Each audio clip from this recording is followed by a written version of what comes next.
금값이 443달러를 찍었습니다. 역사상 최고가죠. 언론에서는 투기 광풍이라고 하는데요. 진실은 전혀 다릅니다. 지금 진짜 부자들이 미친 듯이 사모으고 있는 건 금이나 은이 아니에요. 바로 탈출구입니다. 달러든 원화든 우리가 쓰는 모든 종이돈이 녹아내리고 있거든요.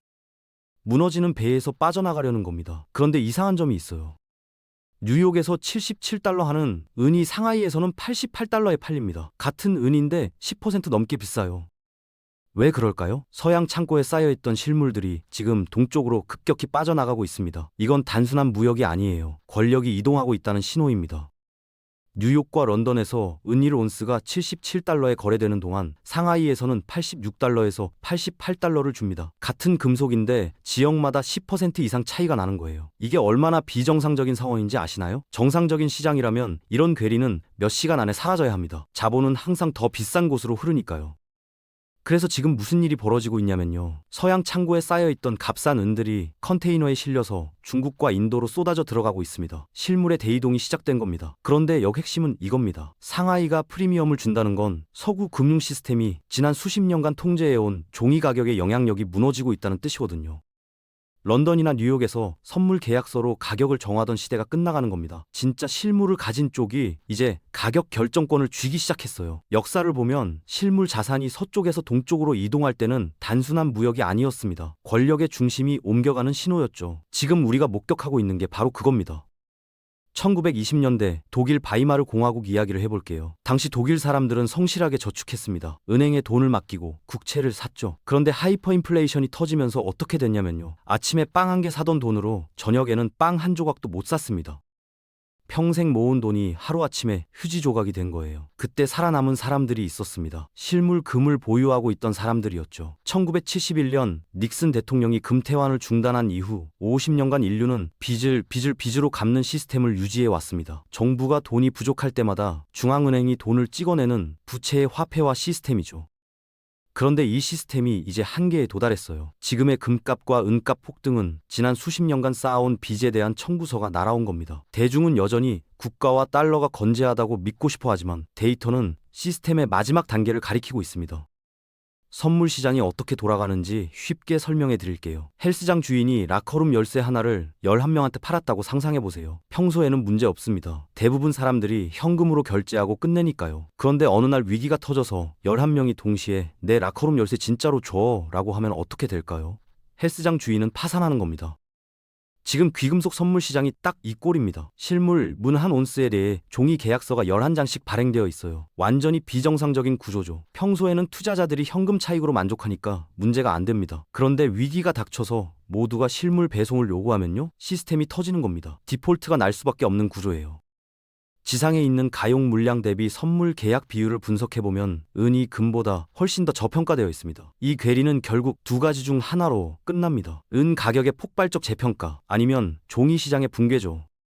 과거 금값 상승을 정확히 예측했던 전문가들이 지금 뭐라고 하는지 아세요? 현재 77달러인 은이 연말까지 180달러까지 갈 거라고 합니다. 117% 상승이에요.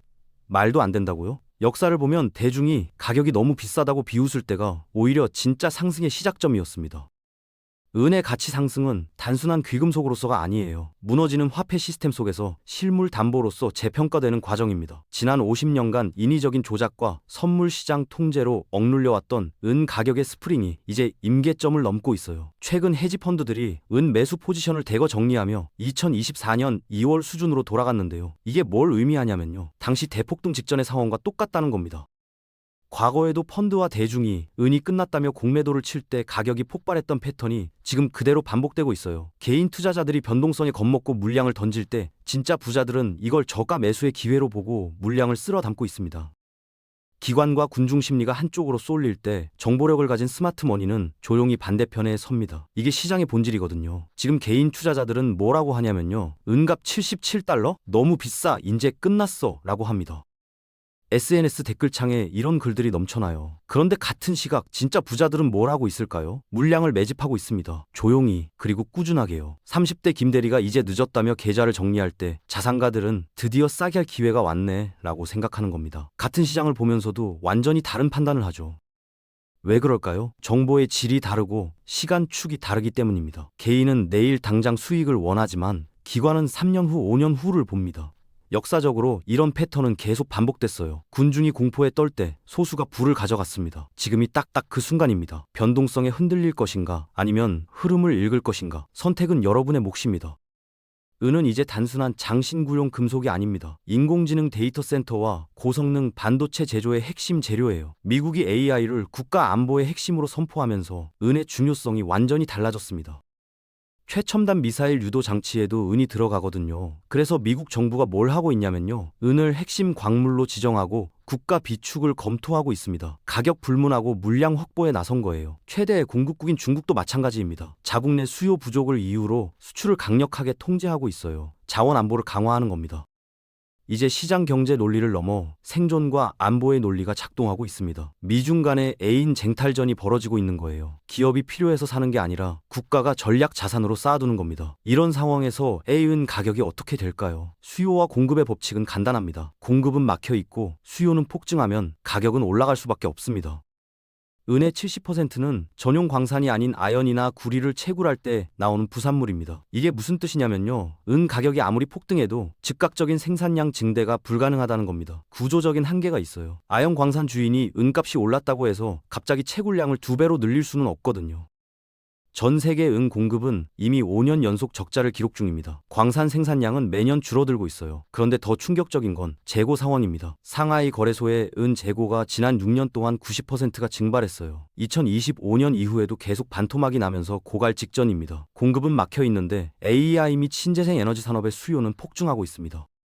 태양광 패널 하나 만드는데도 은이 들어가거든요. 전기차 배터리에도 5G 장비에도 은이 필요해요. 이건 더 이상 투자 논리가 아닙니다. 수학적 필연입니다. 재고가 바닥나고 있는데 수요는 계속 늘어나면 가격 상승은 피할 수 없는 결말이에요. 정부와 정치인들은 중앙은행의 발권력을 이용해 세금보다 훨씬 많은 돈을 써왔습니다. 이게 도덕적 해이의 극치예요. 국민한테 세금을 올린다고 하면 난리가 나니까 조용히 돈을 찍어내는 겁니다. 그럼 누가 손해를 볼까요? 현금을 들고 있는 사람들이죠. 인플레이션이라는 보이지 않는 세금을 내는 겁니다. 기득권 세력은 대중이 종이화폐 시스템 안에 머물기를 원합니다. 그래서 귀금속 투자에 세금을 매기고 변동성을 키워서 공포감을 조성하고 금 투자를 구시대적인 것으로 매도하죠. 요즘 누가 금 사? 주식이나 코인 해야지 라는 분위기를 만드는 겁니다. 하지만 깨어있는 소수는 알고 있습니다.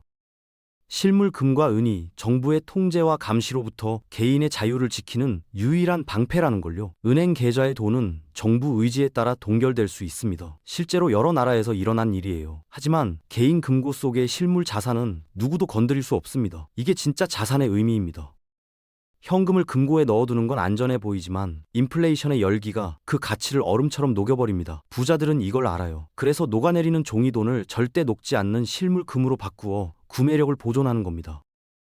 은퇴한 박 사장님 이야기를 해볼게요. 2020년에 주변에서 다들 비웃었습니다. 금값 비싼데 왜 사? 그런데 2025년 금값이 폭등했을 때 종이 자산에 묶여있던 사람들은 손해를 봤지만 박 사장님은 최후에 웃을 수 있었죠. 주변의 비웃음에도 불구하고 실물을 모으는 행위는 투기가 아니라 본능적인 생존 전략입니다.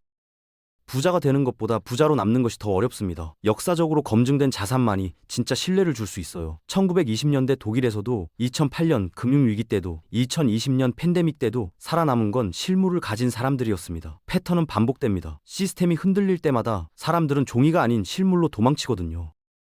금값 5,000달러가 단기적으로 과열일 수 있습니다. 선물 시장의 강제 청산 같은 방해 요소도 존재하죠. 하지만 금은 비율 65대1, 상하이 재고 90% 감소와 같은 데이터는 실물 시대의 도래를 가리키고 있습니다. 그리고 결정적인 증거가 하나 더 있어요. 중앙은행들의 행동입니다. 금값이 역사상 최고가인 지금도 그들은 금을 미친 듯이 사들이고 있습니다. 다가올 거대한 금융 전투에 대비하는 거예요. 반면 개인 투자자들은 가격이 비싸다며 시장을 떠나고 있습니다. 이 괴리가 보이시나요? 중앙은행은 사고, 개인은 팔고 있어요. 누구 말을 믿어야 할까요? 중앙은행의 말이 아닌 그들의 실제 행동을 보고 판단해야 합니다. 그들은 입으로는 금은 구시대 유물이라고 하면서 손으로는 금을 쓸어 담고 있거든요. 이런 괴리가 오히려 인생 역전의 기회가 될 수 있습니다. 시스템을 만드는 사람들이 그 시스템에서 빠져나가려 할 때 그게 바로 신호입니다. 투자를 권유하는 게 아닙니다. 중앙은행의 행동과 시장의 데이터를 객관적으로 바라보라는 겁니다. 종이 화폐의 시대가 저물고 실물 자산이 가치를 되찾는 과정은 이미 거스를 수 없는 흐름이 되었어요. 수요와 공급의 법칙에 의해 진짜 가격 발견이 시작되면 억눌려왔던 가격은 상상 이상으로 폭발할 겁니다. 병든 시스템의 호흡기에 의지할 것인지 아니면 실물의 역사를 선택할 것인지는 오로지 개인의 판단에 달려 있습니다. 나중에 후회하지 않으려면 지금 바로 자신만의 데이터를 검증하고 통찰력을 발휘해야 합니다. 생존을 위한 무기를 확보하세요. 여기까지 오늘 준비한 영상은 끝났습니다. 다음 시간에 다른 영상으로 찾아뵙겠습니다. 감사합니다.